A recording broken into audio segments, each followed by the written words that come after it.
Listo, muy bien. Perfecto. Entonces, ahora sí, les prometo que hoy yo creo que vamos a terminar con esta sesión que ha estado como con mucha polémica y eso me encanta. Entonces, cualquier pregunta, comentario, pues súper bienvenido.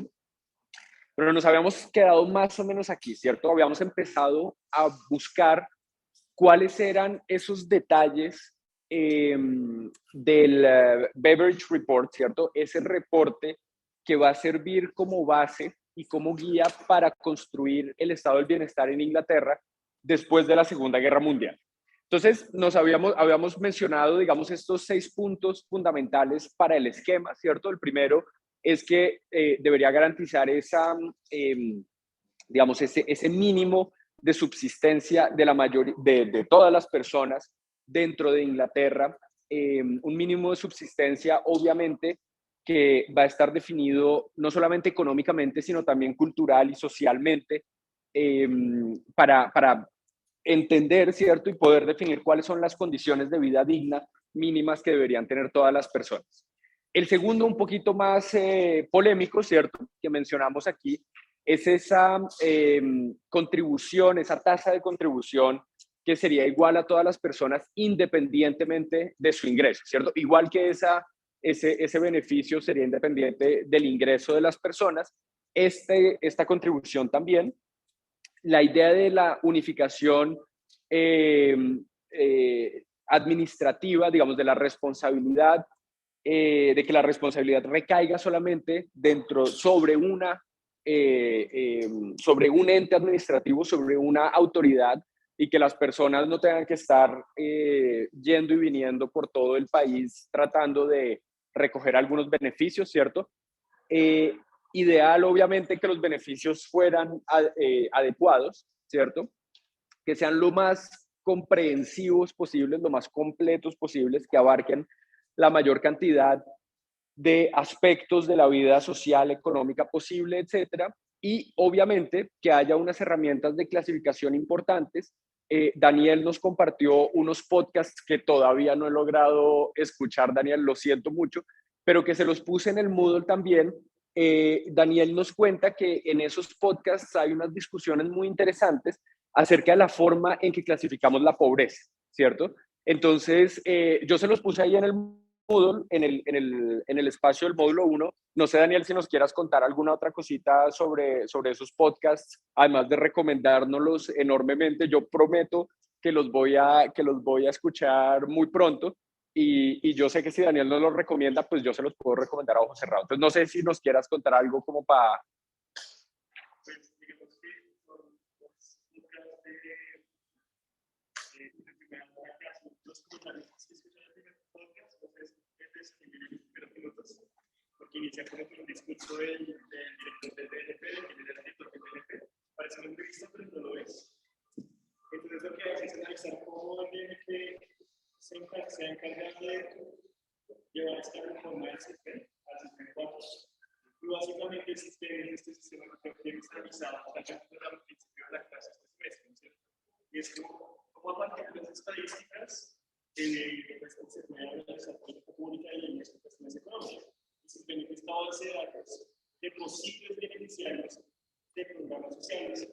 Entonces, el podcast tiene una frase que me parece muy pertinente de los primeros puntos, que es algo así como: los economistas tienen el poder en el DNP de definir cuál es la línea de la pobreza.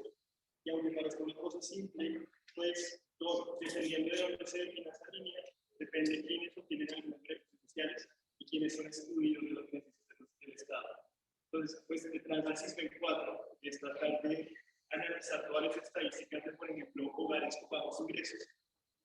Pues es una revolución en términos de que se utilizan herramientas tecnológicas, porque también el primer podcast lo dice, es como en el sistema 3 todo se recogía en un de papel y esfero. Entonces, pues claro, tenía que dirigirse desde el PNP, hasta la última vereda. También hace, por ejemplo, una contextualización de un video muy famoso, que es como una video meme de cuando llegan los del sistema a una vereda, todos con el traje, escondan los televisores, escondan los computadores, escondan los equipos, porque pues el CISBEN es aquella que caracteriza qué familias de verdad requieren el ingreso, y creo que es muy pertinente en términos de esa clasificación de las unidades de las necesidades básicas. Entonces, el CISBEN 4 tiene el problema de clasificar esa línea de pobreza, que es importantísimo, y muestra que hay dos podcasts, que son 3 en total, que muestran cómo el Estado colombiano, y en este caso el francés, que el profesor nos explicaba, termina consumiendo que los pobres son aquellas personas que, aunque tengan ingresos, van a tratar de depender, digamos, que del Estado para vivir mejor. Entonces, es como esta clasificación, estas estadísticas se piensan a los que requieren tanto las ayudas como el enemigo, porque ya no están teniendo. Entonces, pero tú de la parte de los pobres, tienes un televisor, entonces con eso es claramente que eres millonario y ya no mereces ayuda de Estado. Entonces, son 3 podcasts que hablan de cómo el sistema piensa a las personas en pobreza, dónde se define esa línea de pobreza, quiénes son excluidos, qué pasa con los donados, por qué hay que pensar en colombiano como una persona mentirosa para la política pública, pues nos hacen que hacen con el Estado. Buenísimo, Daniel. No, y el tema de la confianza que mencionábamos la clase pasada es importante, pero también algo que estás diciendo ahorita, por ejemplo, fíjense ustedes cómo los estereotipos entran dentro de las definiciones de lo que debería ser la línea de pobreza, ¿cierto? Entonces, por ejemplo, si alguien tiene un televisor, no, pues es muy rico, ¿cierto? Y pues nada que ver. Entonces, y pues obviamente entran estereotipos de género, entran estereotipos de clase, entran una cantidad de estereotipos importantes también que hay que tener en cuenta. Y mejor dicho, casi que ahorita, pues si no tuviera clase, después de esta clase me voy a oír los podcasts de una, pero fíjense que también puede ser interesante para las reflexiones del parcial, ¿cierto? Estoy lanzándolo así porque según lo que nos cuenta Daniel, pues ahí hay muchos elementos que de pronto se pueden clarificar al escuchar los podcasts o que se pueden complementar también. Y otra cosa que me parece importante es las técnicas, digamos que los modelos estadísticos, los modelos económicos que utilizan DNP, no son transparentes, es decir, no se puede tener acceso a eso. Entonces, pues, creo que antes de la necesidad de transparencia. Entonces, muchos economistas en Colombia pelean que el DNP no hace disponible cuáles son las técnicas, que se sabe cómo se limpia, no se sabe cuál es la que utiliza. Pues es como muy escondido, eso es también una cuestión política. Claro. Claro, súper importante y es una especificidad de ese sistema estadístico de Colombia, ¿cierto? Que mencionábamos hace un par de sesiones, en donde cada uno de los sistemas estadísticos de cada país, perdón, decide hasta qué punto la construcción de esas estadísticas se hace de forma mucho más colectiva y mucho más transparente, o es solamente algo que le debe pertenecer a esos iluminados economistas, en este caso, ¿cierto?, estadísticos, etcétera, que son los que sí saben cómo definir ese tipo de cosas, o que de alguna u otra forma pueden utilizarlo como herramientas para poder formular cierto tipo de políticas y no otro tipo de políticas, ¿cierto? Entonces, súper interesante, Daniel, no, de verdad, casi que como tengo un audífono voy a empezar a escuchar ahí el podcast de una vez. Mentiras, no les doy ideas porque si no, entonces después no participan. Muy bien, muchas gracias, Daniel. Entonces ahí están los links en el Moodle. Si no los encuentran o lo que sea, me escriben o le escriben a Daniel y para que los escuchemos todos. Yo no los he escuchado todavía. Muy bien. Hay otro punto muy importante que entra dentro de estos estereotipos que estábamos hablando hace un momento y que entra y que hace parte también de una de esas críticas importantes que en general se le hace todavía hoy en día al estado del bienestar, ¿cierto? Y que se le hizo específicamente también al estado del bienestar en Inglaterra por esta época, ¿cierto?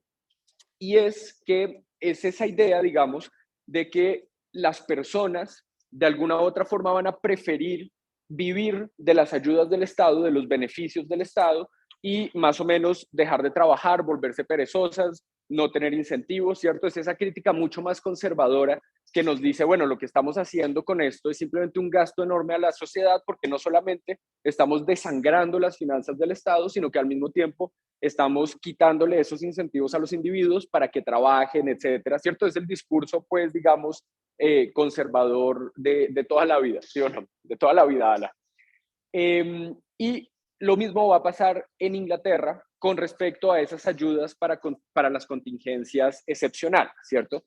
Entonces, en Inglaterra se va a desarrollar un test que se llama ese means test, ¿cierto? Esa prueba de los medios con los que cuenta una persona, ¿cierto? Ahorita Daniel mencionaba el televisor, ¿cierto? Pero seguramente otro tipo digamos, allá habría otro tipo de estereotipos de lo que significa tener los medios o no tener los medios eh, para ser o no ser pobre, ¿cierto?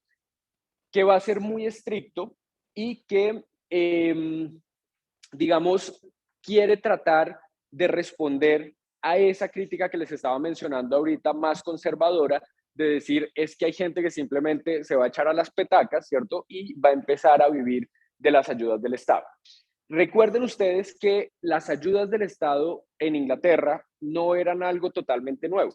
Recuerden eso que existía por allá también en la época de Adam Smith, por allá en la época de David Ricardo, acerca de las leyes de pobres, ¿cierto? Las Poor Laws, que eran justamente unas ayudas a los pobres que daba de alguna forma el Estado, ¿cierto? Algunas veces eso estaba a cargo también de las comunidades religiosas. Dentro de todo esto que hemos mencionado también desde las primeras sesiones, ese espíritu anglosajón, ¿cierto? Pero también cristiano, un poco en pro de la caridad, ¿cierto?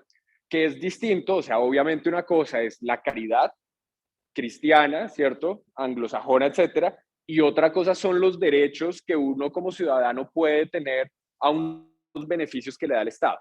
Pero esas cosas en la práctica, de alguna u otra forma, ¿cierto? Han estado entremezcladas.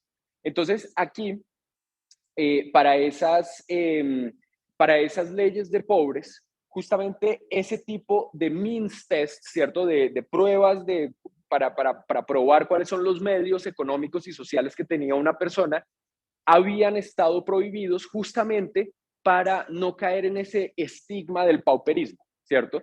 Por lo que estábamos mencionando. Cuando uno le pone una categoría, sea la que sea, una etiqueta a una persona o uno mismo se pone esa etiqueta, ¿cierto? La sociedad le impone un tipo de etiqueta. Esa etiqueta de alguna u otra forma va a hacer que uno comience a actuar como si fuera, entonces mencionábamos la sesión pasada, ¿cierto?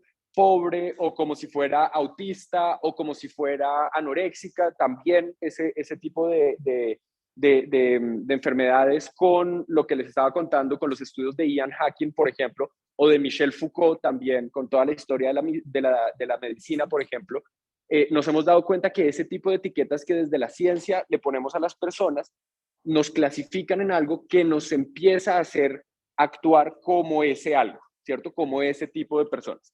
Entonces, eso, digamos, era algo que más o menos era claro también en Inglaterra y por eso se habían criticado ese tipo de ayudas, pero sobre todo, ese tipo de ayudas, no, ese tipo de tests, perdón, ese tipo de pruebas.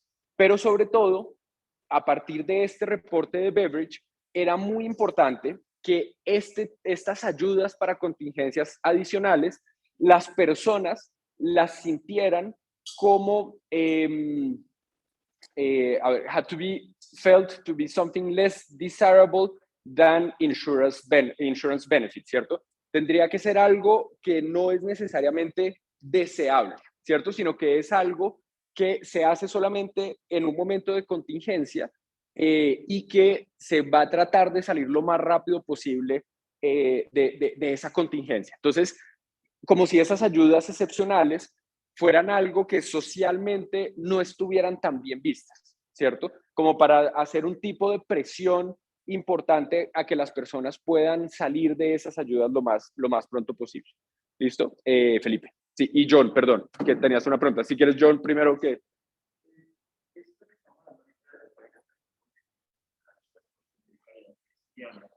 Se puede encontrar también la imagen que a veces tenía algunos pescados, decir que el Estado también es una representación de Dios, pero aparentemente ustedes que los reyes era como el enviado por Dios. Y eso es lo que en cosas modernas de que el Estado también tiene que hacer esta función. No le enviado por Dios, sino cumplir con esta de calidad de Dios. Súper interesante esa pregunta. Yo pensaría que no, John, que en este caso digamos, ya bien entrada la Revolución Francesa, ¿cierto? Todos estos valores liberales de la Revolución Francesa, en donde el Estado definitivamente tiene que ser laico, ya, digamos, esos valores están muy arraigados en todas estas democracias o países simplemente estados occidentales. Pero en cambio, algo que sí es bien interesante es que esa responsabilidad de alguna u otra forma se le quita al Estado, pero vuelve a recaer sobre los expertos, en particular economistas, ¿cierto? Y otro tipo de científicos sociales. Entonces era lo que mencionábamos hace unas sesiones acerca del social gospel en Estados Unidos en particular, ¿cierto? Estos cristianos, ¿cierto? Evangélicos, protestantes, etcétera, estas comunidades que en Estados Unidos son muy importantes, que nos van a decir, puede que el Estado no tenga ese origen divino, ¿cierto? Como se creía antes, como decías, en la Edad Media y antes, ¿cierto? Como el rey, la representación del Dios, de Dios en la tierra. Pero los expertos y las expertas sí tienen esa responsabilidad de traer a través del conocimiento el cielo a la tierra, ¿cierto? Entonces ya es esa idea también muy evangélica, ¿cierto? Cristiana, evangélica, protestante, etcétera, que nos va a decir, no tenemos que esperar a morirnos y el cielo no es de los pobres después de la muerte, que es más como la idea un poco católica, ¿cierto? Pues yo estoy aquí diciendo cualquier cosa de teología, me perdonan, pero porfa me corrigen yo lo poco que entiendo al respecto.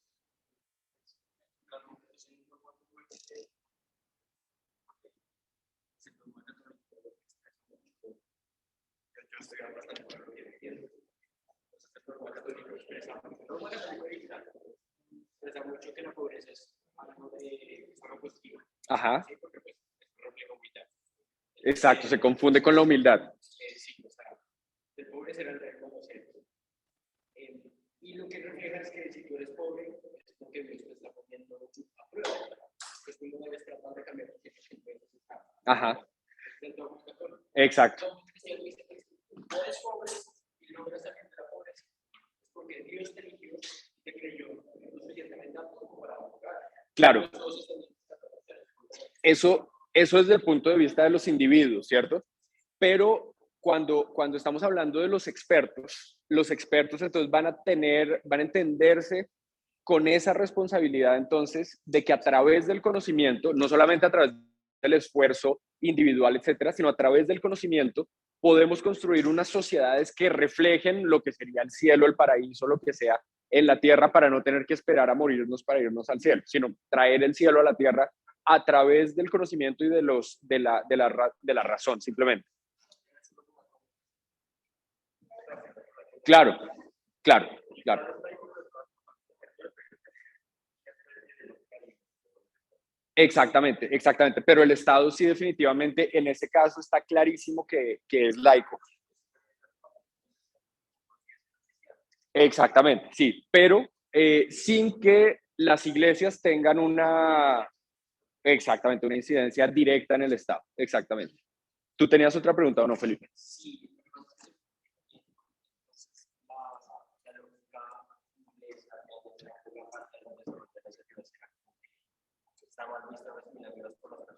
las excepcionales, las de las contingencias excepcionales. Eso no estaba mal visto. Eso es lo que va a cambiar los valores de la sociedad después de la Segunda Guerra Mundial, de decir, bueno, definitivamente necesitamos cambiar el sistema en el sentido de poder garantizar esos mínimos vitales, ¿cierto? En cambio, las contingencias excepcionales, cuando tenemos un accidente en el trabajo, cuando perdemos el trabajo, simplemente ese tipo de cosas, eso es algo que no debería durar en el tiempo, ¿cierto? Tenemos un derecho contingente, temporal, a recibir ese tipo de ayudas, pero la idea, y en eso también el sistema lo va a pensar así, ¿cierto? Es que esas ayudas no sean eternas, sino que esas ayudas, por ejemplo, que el seguro de trabajo, como es hoy en día también en esos países, durante los primeros 6 meses o 12 meses sea, por ejemplo, de 1.000 libras esterlinas, pero ya a partir del mes número 13 se baje a 900 o a 800, ¿cierto? Y después cada vez siga bajando justamente para no entrar en ese estigma del pauperismo, ¿cierto? Y más bien entonces que las personas tengan otra vez, se les pueda devolver un poco esos incentivos para que vayan a trabajar, ¿cierto? para que no seamos unos atenidos, como decían por ahí, más o menos, ¿cierto? Entonces, ese es un poquito el discurso detrás de todas estas discusiones también. Listo. Sí.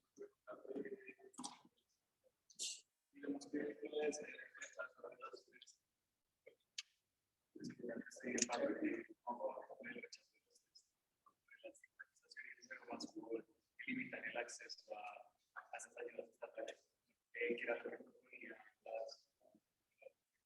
en ese sentido, como bueno, vamos a rechazar esto, le vamos a ayudar a Yo creo que es un mecanismo más basado también en la confianza, ¿cierto? De decir, bueno, si usted dice que necesita ayuda, es porque necesita ayuda. Y además en una confianza muy marcada en una sociedad inglesa que, perdón, yo no me canso de decirlo, ¿cierto?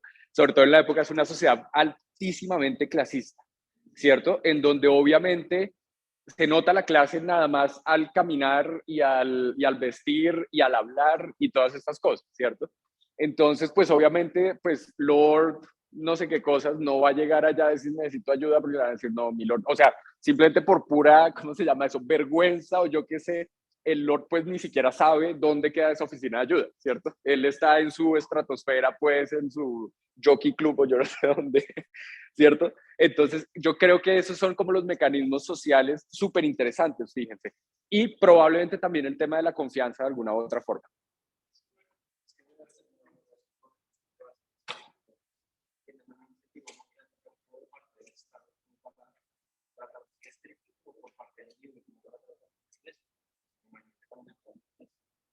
digamos, a diferencia de nuestro Estado, que pues obviamente tiene que maximizar la eficiencia.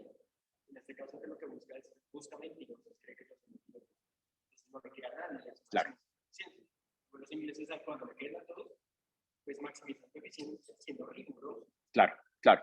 Pero, y además hay algo muy importante que es lo que vamos a mencionar ahorita en un momento, y es que recuerden esa idea fundamental de que el estado del bienestar somos todas y todos, ¿cierto?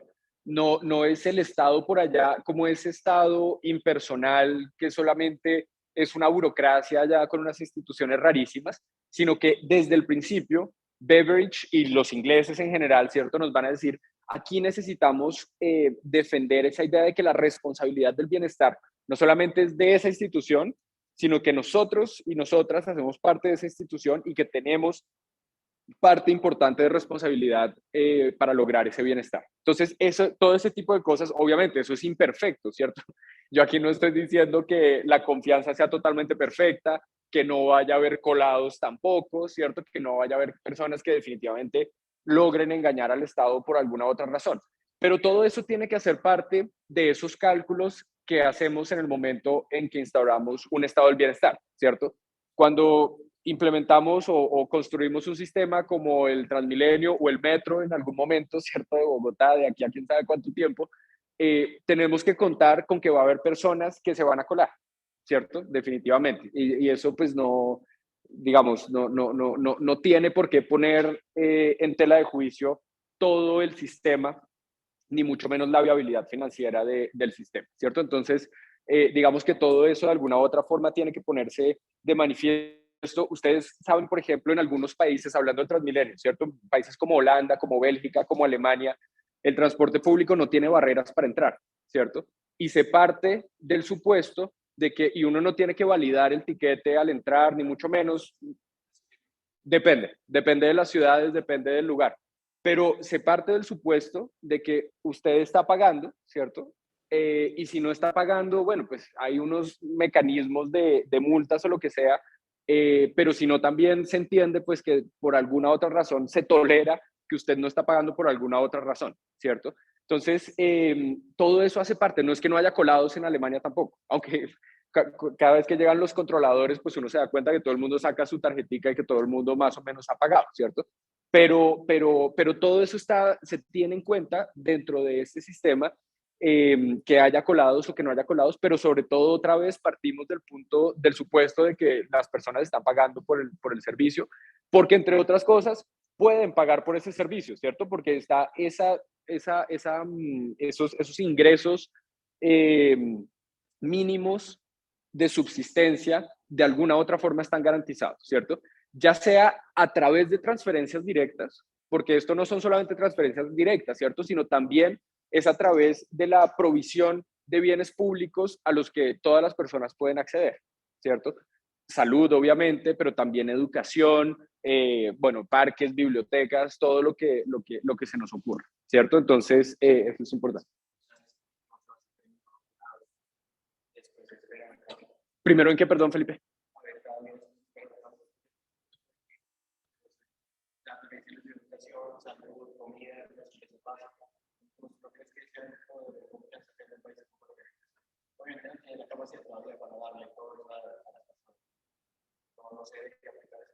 Pues fíjense que era un poco la filosofía de Antanas Mockus también, ¿cierto? Recuerden que Antanas Mockus nos decía, vea, si tenemos bienes públicos bonitos, los vamos a cuidar.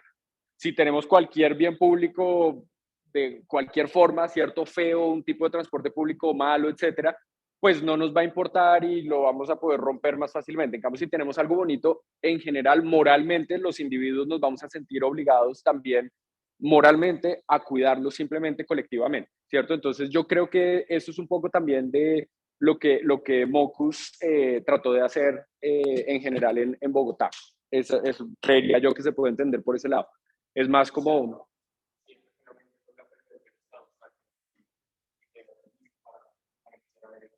claro, pero el Estado entendido en ese sentido de que la ciudadanía hace parte del Estado también.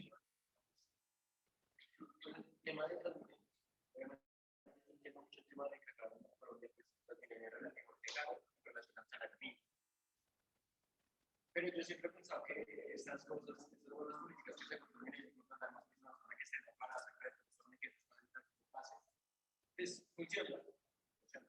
Pero yo pienso que hay que de manera más saludable, digamos, uno tiene que escoger mucha gente. No sé por qué no como yo, para que hay pasajes que compras más barato y tienes otra cosa que no vas a casa que cosas como a 20.000 pesos todas las semanas. De acuerdo. Esos aportes en educación, publicidad positiva, para que la gente empiece a entender esto. Podría ser directamente en el Transmilenio, ¿cierto? O sea, la educación no solamente es la educación formal que tenemos desde los colegios, las universidades, instituciones de educación superior, las que sean, ¿cierto? Porque muchas veces, pues nosotros aquí no tenemos una clase de educación cívica, ¿cierto? O sea, pues es simplemente un tema de socialización, ¿cierto? Y nosotros sabemos, pues yo no sé, que no podemos entrar pateando la puerta a no ser que queramos mandar un mensaje político, ¿cierto? Y en ese sentido, pues estamos en la nacional, lo deberíamos poder hacer en ese sentido, ¿cierto? Pues ojalá sin romperla y toda la cosa. Pero es más un tema de educación, de socialización en ese sentido, ¿cierto? Y de podernos comportar de forma civil bien. Pero podemos implementar pedagogía y programas educativos también, por ejemplo, a la entrada de Transmilenio, ¿cierto? Y hacer ese tipo de cosas como las que tú dices. Lo que pasa es que llevamos un par de gobiernos también locales un poquito autoritarios. Entonces, pero no solamente por responsabilidad de los gobiernos locales, ¿cierto? También por responsabilidad de la policía a nivel local.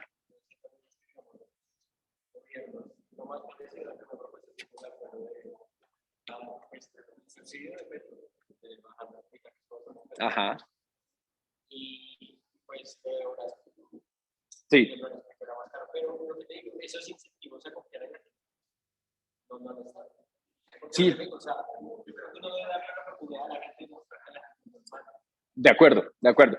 Yo creo que es un tema cultural, ¿cierto? Lo que hablábamos la vez pasada también, de que aquí partimos del supuesto de que la gente va a hacer algo malo y es mala de alguna otra forma. Exacto. Santiago, sí.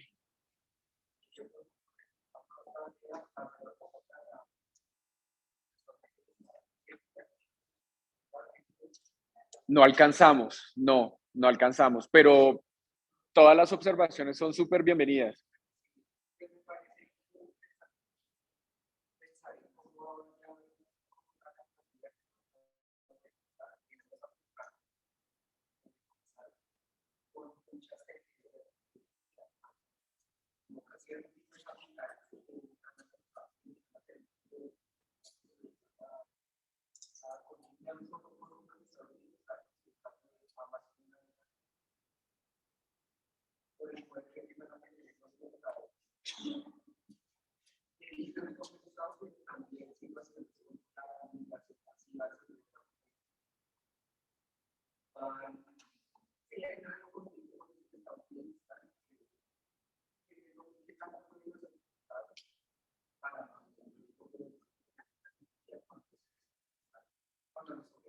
Ujú.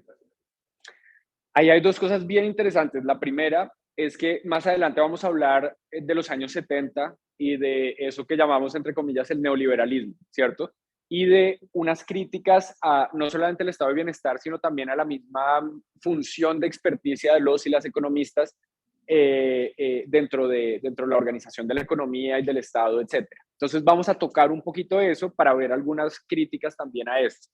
Pero además hay otra cosa bien interesante y es lo que va a pasar en los años 10, 20, 30 en Estados Unidos, cuando Estados Unidos se da cuenta que tiene que agrandar el tamaño del Estado, darle muchos más dientes a sus autoridades, pero también a los expertos, para poder mitigar la crisis del 29.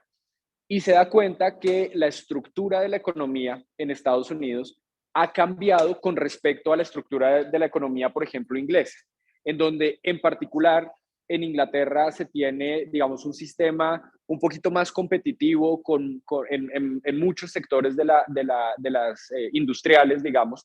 Vamos a tener varios jugadores, varias empresas importantes jugando de alguna u otra forma. Estados Unidos, recuerden, es la época de los grandes monopolios. Es la época en la que familias como los Rockefeller, como Ford, como Duke, como toda esta gente, hace sus grandes fortunas a través del monopolio, ya sea del petróleo, de los ferrocarriles, del tabaco, de lo que sea, ¿cierto? Y Estados Unidos va a implementar las antitrust laws, ¿cierto? Las leyes antimonopolio de esa época para tratar de disolver un poquito ese tipo de monopolios y para poder justamente darle también cabida a este tipo de programas. Pero hay otra cosa más interesante todavía, que seguramente la Escuela de Administración y Contaduría nos podría contar un poquito más al respecto, y es esa idea de las grandes compañías por que esas compañías también tienen un pedazo, digamos, de responsabilidad en el bienestar de los empleados, ¿cierto? Y es un poco lo que pasaba hasta cierto punto en Colombia con algunas empresas, pero sobre todo las empresas estatales, ¿cierto? Recuerden Ecopetrol, recuerden los ferrocarriles nacionales, incluso la Universidad Nacional de Colombia, donde van a empezar a desarrollar unos programas de bienestar específicos a cada una de estas entidades, sean públicas o sean privadas, donde tenemos entonces Unisalud, donde tenemos unos regímenes de pensiones particulares, todo ese tipo de cosas, ¿cierto? Reivindicados a través de luchas políticas, etcétera, o a través de programas que, por ejemplo, los grandes laboratorios, no sé, farmacéuticos como Roche o Bayer o lo que sea, también implementaban para sus empleados más o menos hasta los años 70.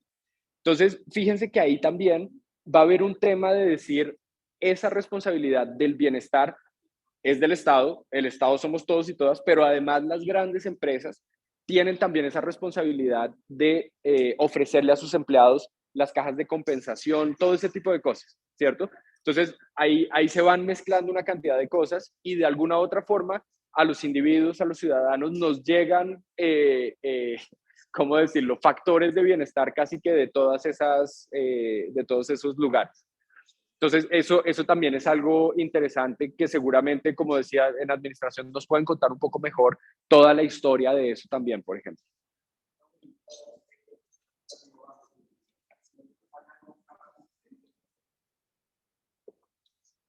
¿Eso qué, perdón? Sí, y totalmente, ¿cierto? Y sobre todo que recuerden que la discusión aquí no es solamente la sostenibilidad financiera del sistema.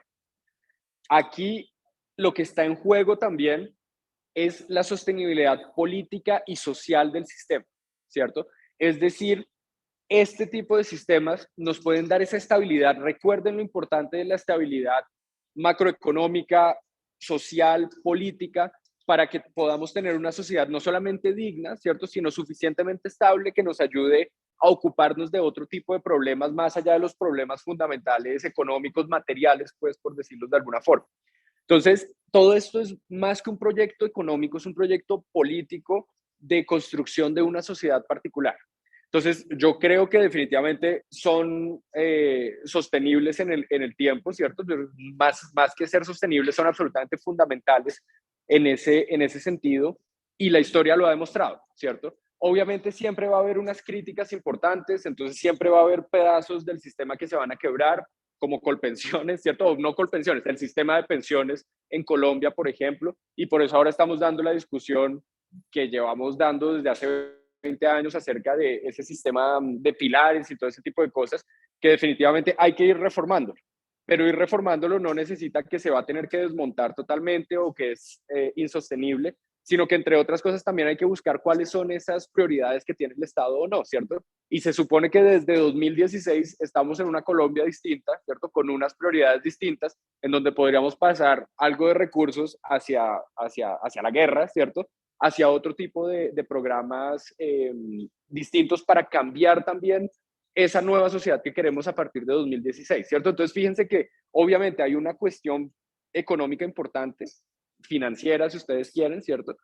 Pero sobre todo, la discusión más importante detrás de esto es política, más que otra cosa, me parece a mí, ¿cierto? Probablemente en Desarrollo no estén de acuerdo con lo que yo estoy diciendo, pero me parece que lo más importante es ese punto político. ¿Otras preguntas? ¿No? Listo, muy bien. Entonces, fíjense, este punto que les mencionaba, súper importante, acerca de la cooperación entre el Estado y el individuo, ¿cierto? Eso va a ser un punto central para Beveridge, en donde el Estado definitivamente debe dejar lugar a la iniciativa privada y a lo que llama el self-help effort, ¿cierto? El esfuerzo de ayudarse a sí mismo, pues, y de la acción voluntaria, que no es solamente una acción con respecto a sí mismo, sino que es una acción que tiene que ver también con la ayuda mutua entre individuos, ciudadanos, etcétera, pero también que tiene que ver con la filantropía. Y recuerden, volvemos otra vez al tema que mencionábamos ahorita con John, con Felipe, ¿cierto? Esa idea de la filantropía es muy anglosajona, ¿cierto? Hay una cantidad de fundaciones muy grandes, la Ford, la Rockefeller, que entre otras cosas, también la Universidad Nacional tuvo recursos de todas esas fundaciones por allá en los años 30, en los años 40, para financiar la universidad, ¿cierto? Así como financiaron grandes universidades como Harvard, MIT, etcétera, y otra cantidad de cosas en términos de educación, pues esa idea de la filantropía es algo muy marcado en la cultura anglosajona. Nosotros aquí en Colombia no tenemos tanto de eso, ¿cierto? Obviamente hay algunas fundaciones, obviamente Sarmiento y no sé quiénes más construyen de vez en cuando uno que otro edificio o uno que otro hospital y ese tipo de cosas, ¿cierto? Pero no es el grueso de las actividades, digamos, de las empresas o de las personas, sobre todo de las familias ricas en Colombia. En Inglaterra y en Estados Unidos, eso sí es así. En Francia, en Alemania, en Europa continental, es más parecido a nosotros, ¿cierto? Pareciera más que todo eso se tiene que ir más bien a través de los impuestos, y a través de los impuestos entonces el Estado sigue transfiriendo ese dinero hacia el resto de la ciudadanía, ¿cierto? Aquí creo que es más un tema cultural que otra cosa, ¿cierto? Hay más notoriedad hacia esas personas, digamos, ricas, esas grandes empresas que pueden llevar a cabo este tipo de esfuerzos filantrópicos, ¿cierto? Pero muy importante, entonces, la iniciativa privada tiene que hacer parte de ese estado del bienestar, y sobre todo, fíjense, eso es una respuesta a qué. Estamos hablando de los años 40, ¿cierto? A la Unión Soviética. Aquí, digamos, vamos a tratar de evacuar una cantidad de críticas para las personas que se atrevieran a decir que esto es comunismo puro y duro, pues que digan, no, vea, aquí definitivamente la propiedad privada, perdón, y la iniciativa privada también, sobre todo, tienen una cabida muy importante. Todo esto con el objetivo de que las personas pudieran desarrollar sus planes y proyectos de vida de manera libre. Otra vez una respuesta a la Unión Soviética, ¿cierto? La idea es que cada persona, absolutamente liberal en ese sentido, ¿cierto? La idea detrás de todo este sistema, la idea es que cada persona pueda desarrollar, ¿cierto? El libre desarrollo de la personalidad, si ustedes quieren, y que puedan hacer los proyectos de vida y los planes como cada persona quiere, ¿cierto? Aquí el Estado, a pesar de ser un estado de bienestar, y ahorita vienen algunas excepciones, no le va a decir a usted, ciudadano, qué es lo que debe hacer y en dónde debe trabajar, ¿cierto? Sino que usted puede decidir directamente. Además, Beveridge estaba preocupado porque el sistema pudiera crear, obviamente, el problema de los free riders, ¿cierto? Ya lo hemos venido trabajando, y personas que sean demasiado dependientes. Y entonces nos va a decir lo siguiente, pues se los leo en inglés directamente. The plan is not one for giving to everybody something for nothing and without trouble, or something that will free the recipients forever thereafter from personal responsibility, ¿cierto? Entonces la idea aquí no es necesariamente de regalarle todo a las personas sin ningún tipo de contrapartida, o simplemente liberar a esas personas después de las ayudas de toda responsabilidad. Ahorita vamos un poquito más a los detalles en ese sentido. Y el estado de bienestar de Beveridge va a presuponer los esfuerzos y las responsabilidades mutuas del Estado y de los individuos en ese sentido también. Entonces, para Beveridge era claro que un Estado demasiado grande puede llevar a políticas financieras irresponsables, ¿cierto? O sea, Beveridge aquí, como Keynes, tampoco está defendiendo la idea de que el Estado tiene que crecer de manera infinita, ¿cierto? Y tiene que ser cada vez un Estado más grande, etcétera, porque justamente eso nos puede llevar a unas políticas financieras que definitivamente, ahí sí, como la pregunta de Santiago, no van a ser sostenibles en el tiempo, ¿cierto?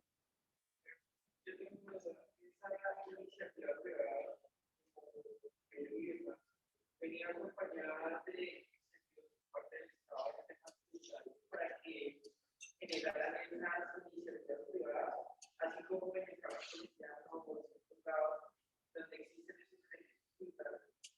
Esa es una buena pregunta. Yo creo que no. Creo que no. Creo que definitivamente es eso que nos dice ¿no? Los Rockefeller y los Ford. La sociedad me ha dado tanto que ahora quiero devolverle algo a la sociedad y retribuirle algo a la sociedad, ¿cierto? Es más o menos ese como el espíritu detrás de esto, sin que tenga que haber ese 115% que se le devuelven impuestos a las personas, como aquí en Colombia, cuando hacen donaciones a fundaciones o a diferentes tipos de proyectos. ¿Cómo?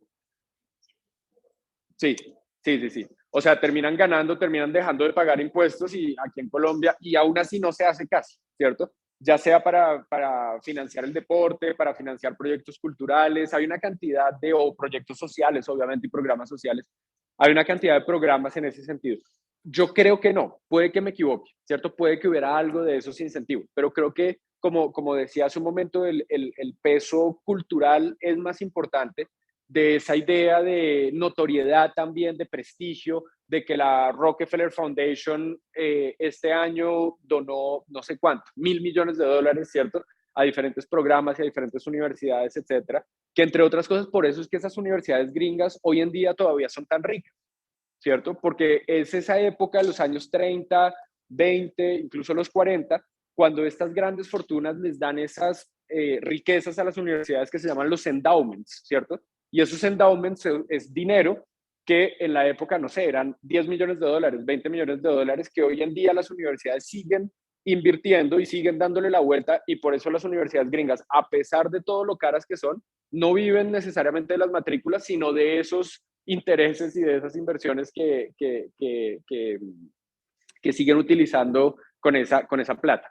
Entonces, otra vez, para hacer la respuesta más corta, creo que no, ¿cierto? Tiene más que ver con ese otro pedazo cultural, pero puede que hubiera algo de eso, pero no conozco los detalles al respecto. John.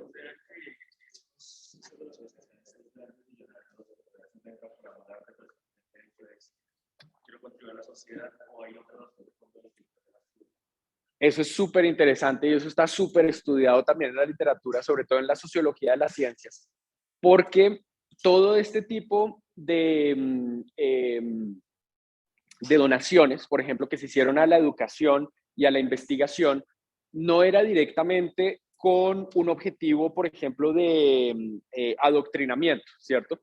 Para que, no sé, los Rockefeller pudieran tener más dinero con sus monopolios o lo que fuera. se presentaba de manera relativamente libre el tipo de dinero que daban, digamos, y el tipo de proyectos que financiaban. Pero detrás de eso, obviamente, hay una política particular de cuál es el tipo de proyectos que se van a financiar más que otros, ¿cierto? Entonces, por ejemplo, en los años 40, en los años 50, en las ciencias sociales, lo que más se va a financiar es la economía, un poco la psicología también, pero sobre todo un tipo de economía particular, que es la economía matemática, la economía cuantitativa, ¿cierto? Y los grandes proyectos interdisciplinarios. Otros proyectos más teóricos, que tienen menos matemáticas, etcétera, van a ir dejándose de lado.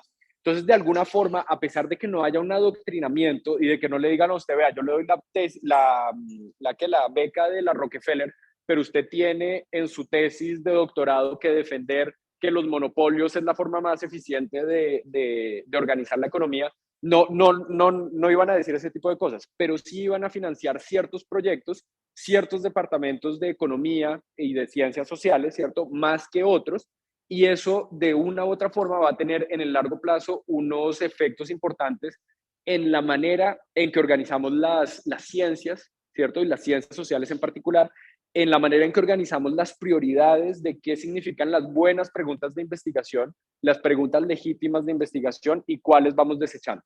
Entonces, fíjense cómo la ciencia, otra vez, eso me da pie para decirles algo que les dije en la primera sesión, no es un tema de progreso lineal en donde cada vez vamos conociendo mejor, etcétera. Este tipo de financiamiento va a jugar un papel importantísimo, sobre todo a partir de la mitad del siglo XX, aunque antes también, ¿cierto? La ciencia toda la vida ha necesitado, sí, fuentes de financiamiento, ¿cierto?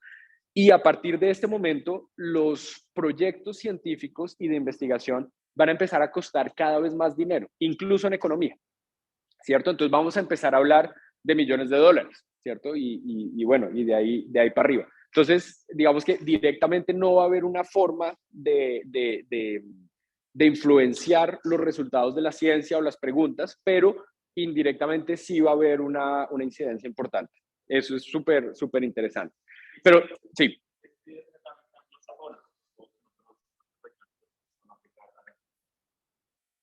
digamos que en otros lugares del mundo van a existir, pero en Estados Unidos también, oficinas del Estado que se van a encargar de asignar los recursos para la ciencia, Colciencias, o el Ministerio de las Ciencias hoy en día, ¿cierto? La National Science Foundation, por ejemplo.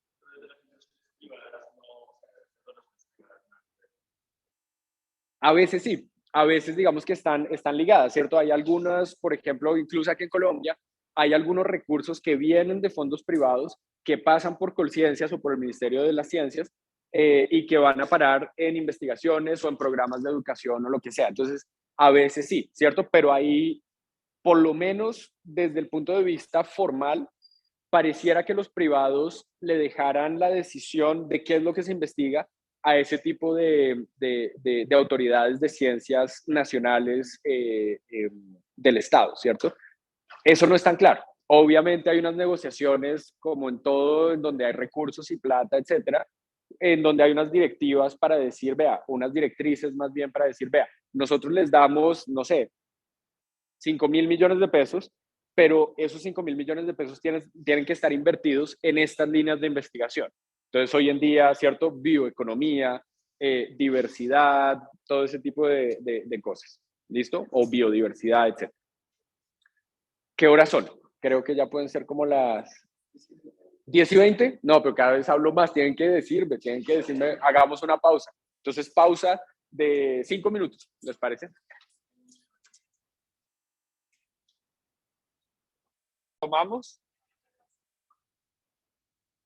Vamos retomando entonces para ver si terminamos las diapositivas que llevamos terminando hace como 3 semanas.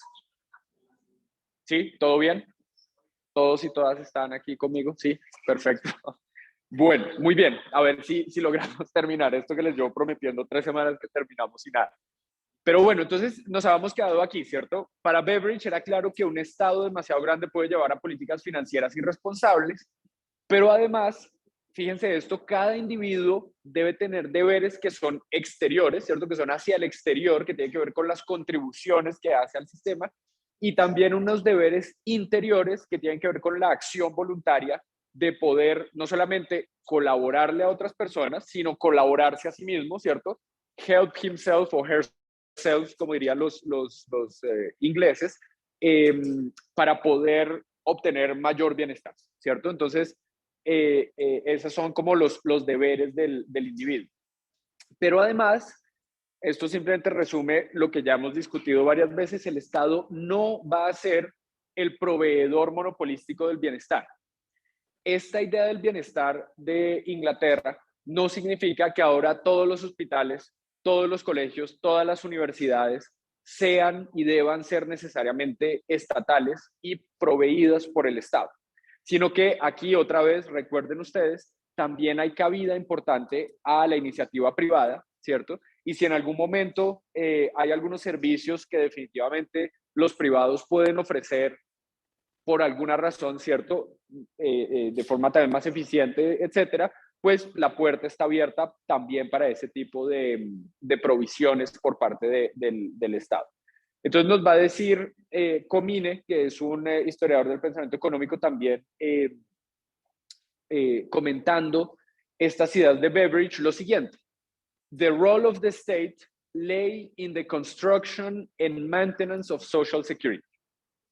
The role of the citizens was situated in the support of their fellows by voluntary action, ¿cierto? Entonces el Estado, su responsabilidad es la construcción y el mantenimiento de ese sistema de seguridad social, mientras que el rol de los ciudadanos es el de ayudar, ¿cierto? Darle colaborar, si ustedes quieren, a sus compañeros, el resto de ciudadanos a través de esa acción voluntaria, ¿cierto? Que otra vez esa acción voluntaria es hacia el exterior y también hacia el interior, no solamente, digamos, para ayudarle a otras personas, sino para ayudarse a sí mismo de alguna otra manera. Y aquí entonces dos de los actores importantes en todas estas ideas del estado del bienestar, nos va a decir Beveridge primero, en 1948, el Estado debe hacer eso que solamente el Estado puede hacer bien. Es decir, administrar el dinero, los recursos, de tal forma que mantengan la iniciativa privada de las empresas y de los ciudadanos. ¿Cierto? Fíjense, es una idea muy liberal, obviamente. En ningún momento Beveridge está defendiendo ningún tipo de idea comunista, ni mucho menos. Y Keynes igual, ¿cierto? En 1936, en la teoría general, nos dice lo siguiente. ¿Cómo se llama eso? El aumento de las funciones del gobierno tiene que ser, por un lado, practicable. ¿Cómo se llama eso? Pues sí, tiene que ser suficientemente razonable para no destruir las formas económicas que existen hoy en día, ¿cierto? Keynes va a reconocer que hay algunas formas económicas, ¿cierto? Algunas industrias, algunos sectores que pueden ser competitivos o que pueden ser monopolísticos o que pueden ser oligopolísticos o lo que sea, ¿cierto? De algunas formas de producción particulares también que definitivamente están funcionando y que el Estado no debería meterse con esas formas que están funcionando, ¿cierto? El Estado debe respetar esas formas de esos sectores industriales que están funcionando, por un lado, pero también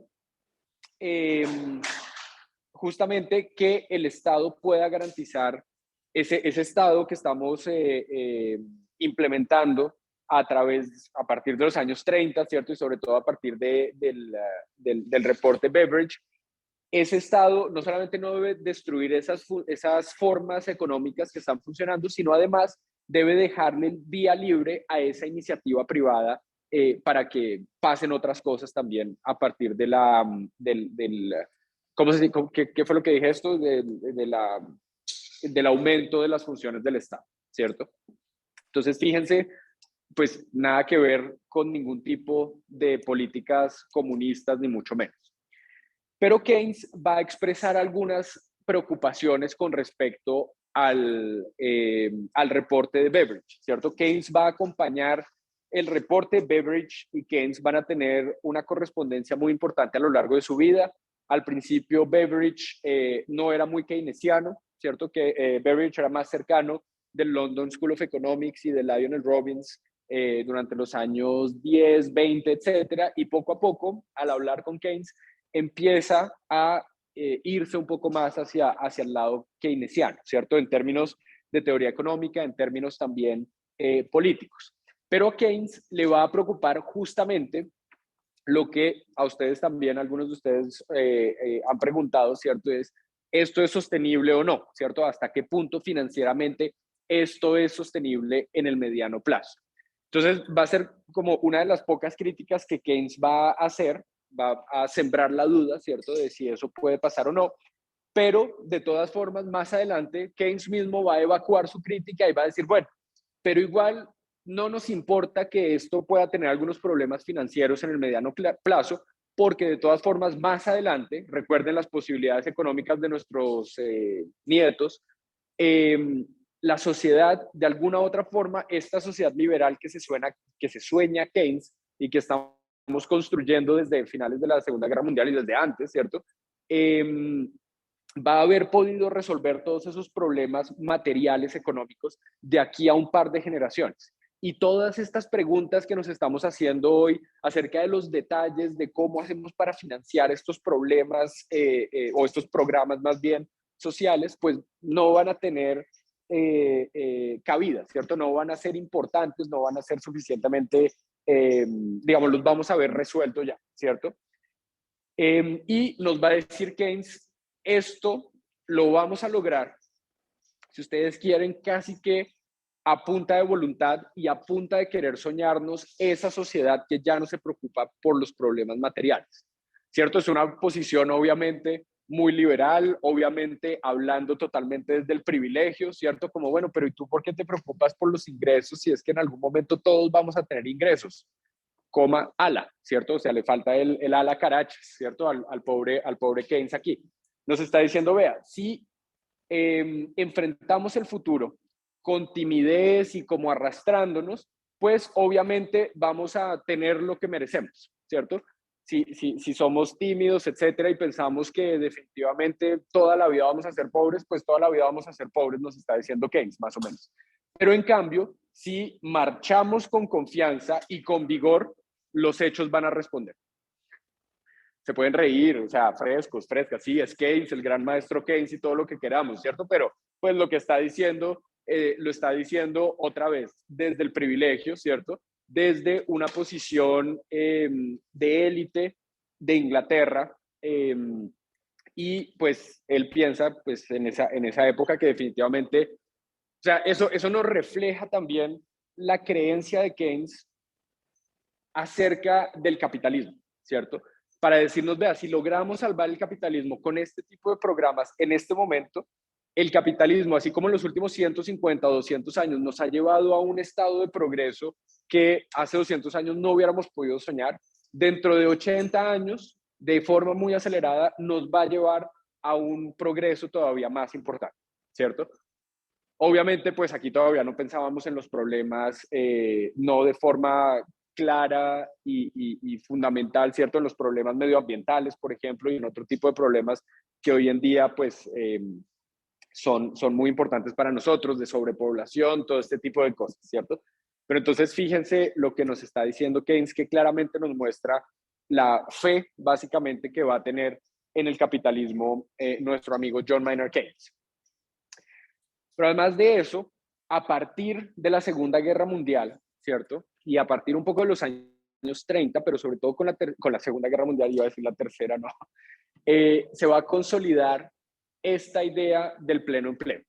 Y no solamente la idea, sino también el objetivo político y el objeto, si ustedes quieren también, de poder alcanzar el pleno empleo, justamente para poder evitar, por un lado, esa crisis tan grande de los años 30, es que recuerden ustedes visualmente, yo no sé si les hubiera podido mostrar fotos, ¿cierto? Yo no sé por qué nunca lo hago, pero ustedes han visto fotos de la crisis del 29, ¿cierto? Y de los años 30.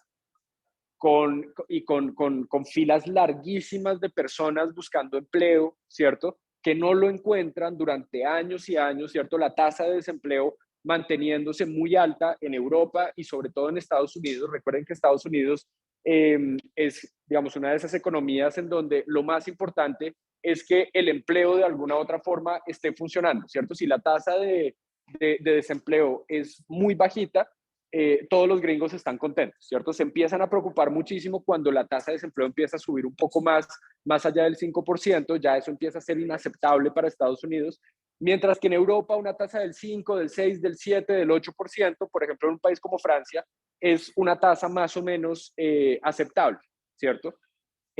Por eso también esa flexibilidad y esa flexibilización tan grande del mercado laboral en Estados Unidos y esa rotación de empleados y empleadas tan importante que hay en Estados Unidos, ¿cierto? Que uno puede, lo pueden despedir a uno hoy en día y en un par de días de pronto puede uno encontrar un trabajo en general, ¿cierto? Obviamente hay casos en los que no, mientras que en Europa es mucho más difícil, ¿cierto? Mucho más, como diría Keynes, ¿cierto? Más pegajoso ese mercado laboral, mucho más lento por las condiciones también de despido, ¿cómo se llama eso? Reclutamiento, no es eso, eso para otro tipo de institución de eh, contratación, ¿cierto?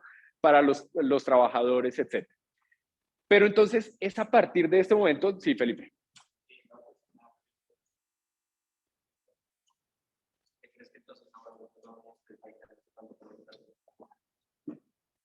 Sí, esa es una buena pregunta. O sea, yo todavía sigo pensando, Felipe pregunta con respecto a la inflación, ¿cierto? Desde una perspectiva histórica, la inflación en Estados Unidos o en Europa o incluso en Colombia todavía no es una inflación de preocuparse al punto de, ¿cierto?, rasgarse las vestiduras, etcétera. Eh, lo que pasa es que hemos tenido tantos años y tantas décadas con una tasa de inflación tan baja relativamente en Europa y en Estados Unidos que hoy en día el 7% parece una cosa súper alarmante.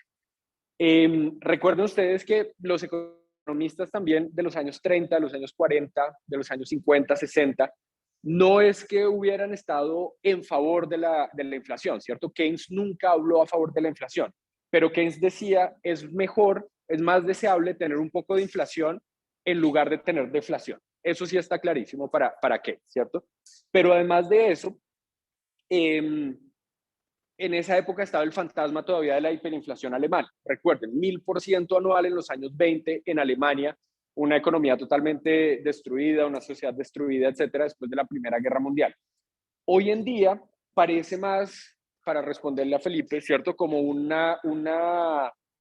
miedo causado desde las narrativas un poco de que la inflación está demasiado alta, ¿cierto? Y de que es peligrosísima y de que todos nos vamos a volver Venezuela.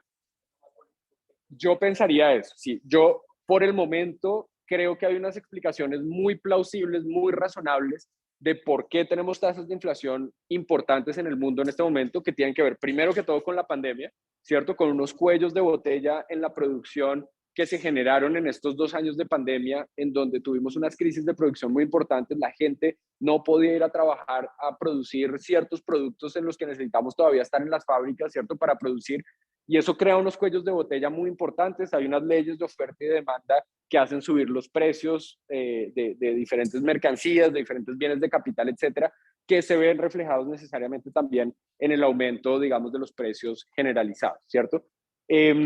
Pero de aquí a que sea demasiado preocupante, no, obviamente hay que ponerle cuidado, ¿cierto? Porque igual es una anomalía comparada con los últimos datos de los últimos años, de las últimas décadas, etcétera, pero también es un síntoma de que la economía se está acelerando, ¿cierto? Cuando la economía se acelera, pues definitivamente tiene que haber algo de inflación. Entonces, obviamente hay que ponerle cuidado. Yo no estoy diciendo aquí que todo sea humo, ni mucho menos, pero tampoco me parece que sea demasiado grave todavía, ¿cierto? Grave la inflación de Venezuela, que yo todavía no entiendo cómo las personas pueden seguir viviendo con tanta inflación. No me puedo imaginar con unas tasas de inflación tan altas, sostenidas durante el tiempo, y yo no me puedo imaginar, no lo logro hacer, no sé si ustedes lo pueden hacer, cómo es la vida cotidiana en Venezuela, ¿cierto? En donde definitivamente pues ya hay que usar monedas extranjeras porque de otra forma no, pues póngale ceros a sus bolívares fuertes, ¿cierto? Porque ¿qué más hace? Víctor. Diciendo que Estados Unidos podría considerar un país Sí, sí, ahorita no recuerdo exactamente el dato, pero está bajísimo, ¿no? Está un poquito más, como en el 3% más o menos, 3.5 exactamente. En Alemania igual, están súper bajitos, incluso más bajo, como 2.8, 2.5. Y eso sería lo que llamaría Keynes también el desempleo friccional, ¿cierto? Es ese momento en el que los trabajadores y las trabajadoras están buscando empleo, ¿cierto? Se encuentran en ese momento de transición de pasar de un empleo a otro, pero no es un desempleo estructural, pues la tasa natural de desempleo que tiene que estar por allá en el 5, 6, 7%, sino que es más algo transitorio, ¿cierto? Esas personas que están en ese 2.5, 3%, seguramente van a conseguir empleo muy pronto, ¿cierto? Es lo que nos dirían los economistas en Alemania y en Estados Unidos, ¿cierto? Otra historia es la de Francia, que sigue teniendo como el 8, el 9% en la tasa de desempleo después de la pandemia. Otra historia es la de Colombia también, que a pesar de que la tasa de desempleo se vaya recuperando, pues todavía seguimos en 2 dígitos, ¿cierto? Y no va tan rápido como la recuperación del crecimiento económico. Y sobre todo, muy importante, recuerden, eso nos hace pensar a lo que nos contaba ahorita Daniel acerca de la forma de clasificar, ¿cierto? Es quiénes son las personas que están sufriendo el desempleo. Y somos nosotros, ¿cierto? Nosotros y nosotros, los jóvenes. Yo quiero meterme ahí en esa olla, por favor, déjenme meterme ahí. Pero obviamente, ¿cierto? Y las personas menos calificadas, digamos, ahí salimos nosotros un poquito de esa olla, ¿cierto? Pero diferentes regiones de Colombia. Entonces, fíjense que es importante, así como en esta época solamente hablábamos de ese índice particular de desempleo para hablar de pleno empleo o de lo que sea, hoy en día nosotros y nosotras tenemos otro tipo de herramientas para entender estas estadísticas, ¿cierto? Y para que cuando el DANE nos presente estas vainas y nos diga, es que igual nos estamos recuperando muy bien, nosotros digamos, sí, pero ¿cuánto es el desempleo de los jóvenes? ¿Cierto? O el desempleo o la tasa de participación de las mujeres, por ejemplo, o de las personas que vienen de las comunidades afro, ¿cierto? Entonces, es importante que nosotros hoy en día, desde nuestra época, podamos hacernos otro tipo de preguntas que en esta época definitivamente pues no importaban, ¿cierto? Por lo menos no importaban políticamente como importan hoy. Entonces, nosotros y nosotras podemos tener ese ojo crítico hoy en día también, y es un ojo crítico, fíjense, que pone de manifiesto cuáles son las prioridades de la sociedad en un momento particular también, ¿cierto? Muy bien, me desvío otra vez un poquito, perdón. Vamos a tratar de terminar esto. Entonces, claro, el tema del pleno empleo va a venir como esa pregunta central importante para el estado del bienestar a partir de estos momentos. Y Beveridge va a reconocer también como Keynes, ¿cierto? Por eso les contaba ese cuento de que de que Beveridge se va a volver un poquito más keynesiano en ese sentido, de que va a haber una tendencia a que la demanda sea insuficiente en la economía en general, ¿cierto? También una tendencia al desequilibrio, y por lo tanto, necesariamente vamos a tener que convivir con una tasa de desempleo positiva, ¿cierto? Antes de esto, recuerden, en el siglo XIX nadie hablaba de la tasa de desempleo, de la tasa de desempleo, ¿cierto? O sea, lo que les decía, hablábamos de unas personas que no tienen empleo, de unos desempleados, pero sobre todo nos referíamos a esas personas como personas vagas, ¿cierto? Que simplemente necesitaban algo de ayudas, por ejemplo, de las poor laws, etcétera, pero no existía esa entidad macrosocial, macroeconómica que llamamos hoy en día el desempleo. A partir de esta época va a ser absolutamente claro que esta es una de las prioridades que tenemos no solamente que medir, sino que estar combatiendo, y que tenemos que tomar acciones para poder disminuir esa tasa de desempleo de forma continua en estos estados del bienestar y en estos países. Pero además de reconocer esa existencia normal del desempleo, va a reconocer también que la economía no tiende a regresar al equilibrio por sí misma, y que la tasa de interés básicamente no puede equilibrar la inversión, el nivel de inversión y el nivel de ahorro, ¿cierto? Entonces, fíjense cómo entramos en lo que podemos llamar esa era keynesiana en términos de unas ideas básicas grandes en las que más o menos una buena parte de la comunidad de economistas y de macroeconomistas vamos a estar de acuerdo con este tipo de premisas, ¿cierto? Y con el comportamiento de la economía. Obviamente, no todos y todas vamos a estar de acuerdo en cómo hacemos para resolver esto. Va a haber diferencias, obviamente, dependiendo de nuestras preferencias también políticas, ¿cierto? Y del tipo de herramientas que utilicemos, el tipo de teorías que estemos movilizando, pero definitivamente esto se va a convertir un poco en el consenso durante el siglo XX, ¿cierto? En la segunda mitad del siglo XX, entre economistas y también entre policymakers, ¿cierto?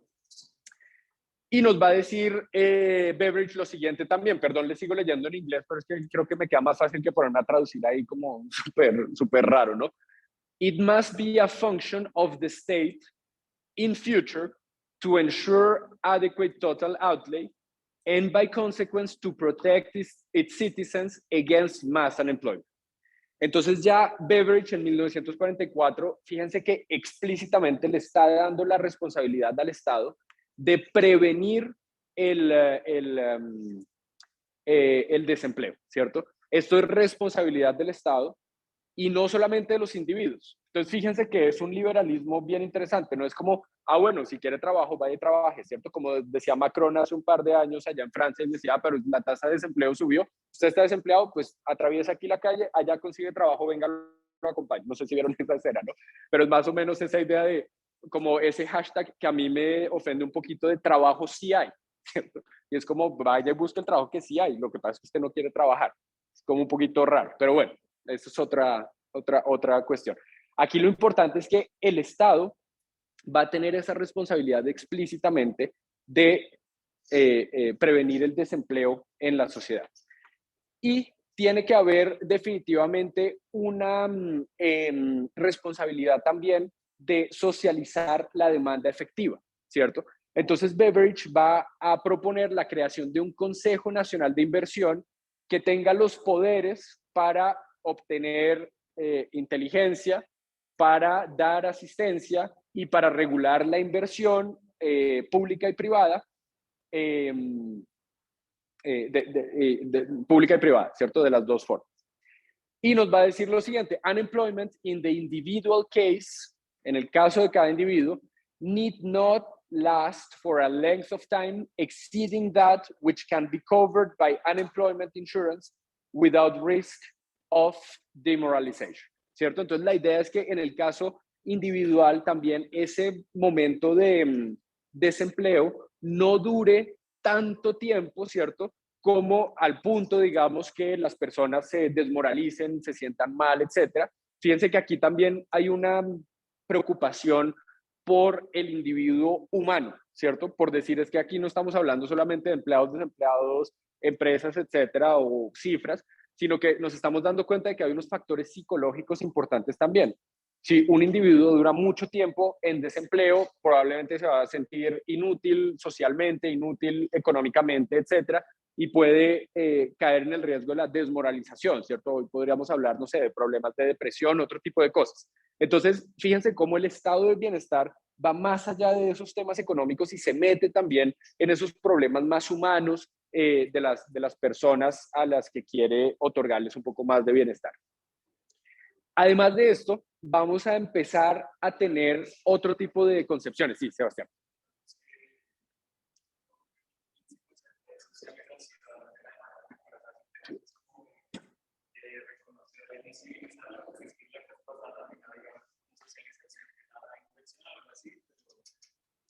La idea es entonces que a partir de ese Consejo Nacional podamos saber cuáles son las mejores maneras de invertir capitales, ¿cierto?, en diferentes sectores de la sociedad. Y no simplemente que, digamos, obviamente al final depende de la iniciativa privada o de lo que el Estado quiera tomar la decisión de dónde se debe invertir, ¿cierto? Pero que de alguna u otra forma no se haga de forma totalmente descentralizada y totalmente desorganizada, sino que se lleve a cabo según unas prioridades particulares.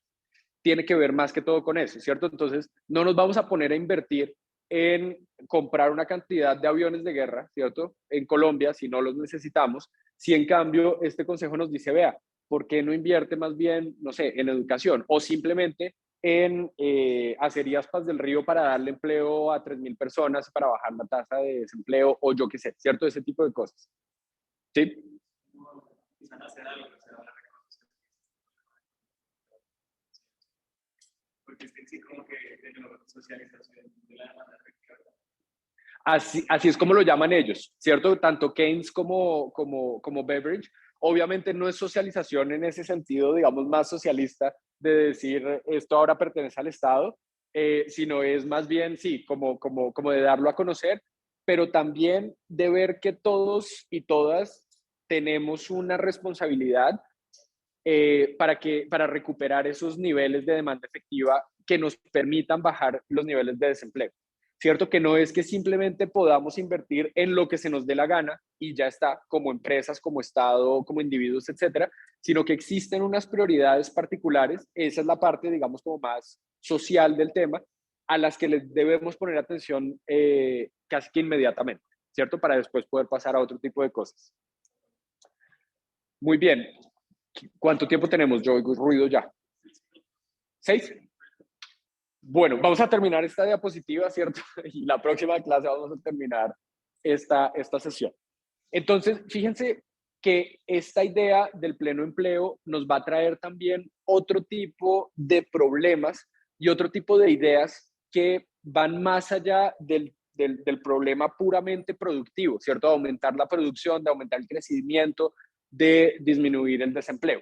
Y nos va a poner a pensar, por ejemplo, en la creación de un Ministerio de Desarrollo Nacional, que es básicamente el ministerio que dirigió mi colega Malagón, ¿cierto? Hasta hace unos meses aquí en Colombia, que es el Ministerio de Vivienda, ¿cierto? Entonces, vamos a empezar a hacernos preguntas acerca del lugar donde están ubicadas las industrias.